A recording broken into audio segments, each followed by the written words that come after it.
اللہ تعالیٰ نے اس دنیا میں ہر قسم کے جاندار پیدا فرمائے ہیں۔ ان میں سے ہر جاندار کی خلقت میں کوئی نہ کوئی حکمت پوشیدہ ہے۔ ہر جانور کی کوئی نہ کوئی خاصیت ہے جو فائدہ یا نقصان پہنچاتی ہے۔ ان لاکھوں کروڑوں اقسام کے جانوروں میں سے ایک جانور کتا بھی ہے۔ کتا عام طور پر وفا کی علامت سمجھا جاتا ہے اور یہ اپنے مالک کو دشمنوں سے محفوظ رکھتا ہے، مگر ہم سب کے ایمان کا حصہ یہ ہے کہ رسول خدا صلی اللہ علیہ وآلہ وسلم نے فرمایا کہ جس گھر میں کتا یا تصویر ہو اس گھر میں رحمت کے فرشتے داخل نہیں ہوتے۔ اسلام میں کتا رکھنے کی ممانعت کیوں کی گئی ہے؟ اور جب ممانعت ہی کی جانی تھی تو اللہ نے اس جاندار کو پیدا کیوں فرمایا اور کس طرح پیدا کیا؟ کتے کی تخلیق کے مقصد کے بارے میں اور کتے کو کیسے پیدا کیا گیا، اس بارے میں دو حکایات ہیں۔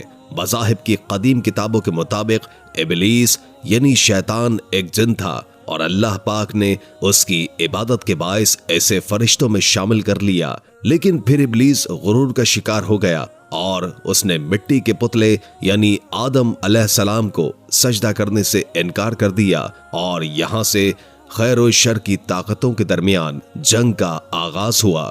قدیم صحائف میں لکھا ہے کہ جب شیطان کو حضرت آدم علیہ السلام کو سجدہ کرنے کا حکم دیا گیا تو اس نے حضرت آدم علیہ السلام پر حقارت سے تھوک دیا۔ شیطان کا تھوک حضرت آدم علیہ السلام کے پیٹ پر گرا، جس کے بعد اللہ سبحانہ و تعالی نے حضرت جبریل علیہ السلام کو تھوک والی مٹی نکالنے کا حکم دیا تو حضرت جبریل علیہ السلام نے وہ مٹی نکالی۔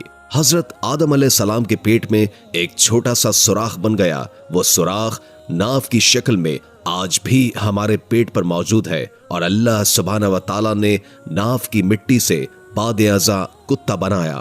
دوسری حکایت کے بارے میں درج ہے کہ قدیم صحائف کی روشنی میں کتے میں دو خصلتیں ہوتی ہیں، اور یہ دو خصلتیں اس لیے ہیں کہ یہ انسان سے محبت کرتا ہے کیونکہ یہ انسان کی مٹی سے بنا تھا، اور یہ انسان پر بھونکتا ہے کیونکہ اس میں شیطان کا تھوک شامل ہے۔ آپ کو یہ جان کر حیرت ہوگی کہ کتا دنیا کی واحد مخلوق ہے جو شیطان کو بھی دیکھ سکتا ہے۔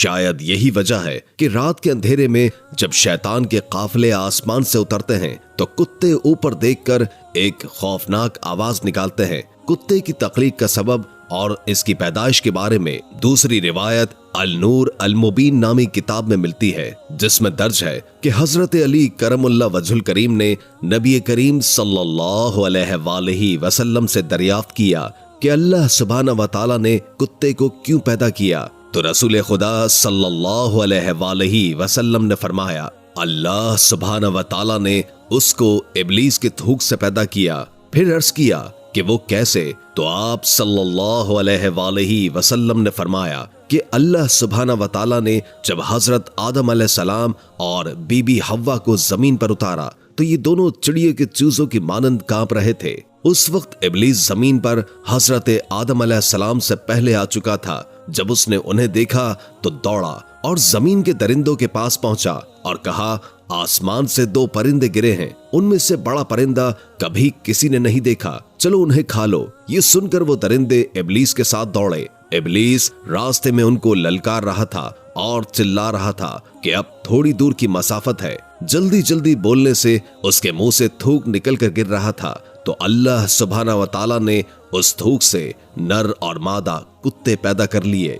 وہ دونوں حضرت آدم علیہ السلام اور حضرت حوا علیہ السلام کے سامنے کھڑے ہو گئے، اور ان دونوں نے ان درندوں کو حضرت آدم علیہ السلام اور حضرت بی بی حوا کے قریب نہیں آنے دیا، اور اسی دن سے کتا جنگل کے درندوں کا دشمن اور درندے کتے کے دشمن ہو گئے۔ غالباً کتے میں وفا کا عنصر اس لیے شامل ہے کہ یہ روز اول سے ہی انسان کی حفاظت کے لیے مامور کیا گیا ہے، مگر سوال یہ اٹھتا ہے کہ جب اس میں یہ خاصیت پائی جاتی ہے تو اس کے باوجود کتے کو گھر میں رکھنے سے مسلمانوں کو کیوں منع فرمایا گیا ہے؟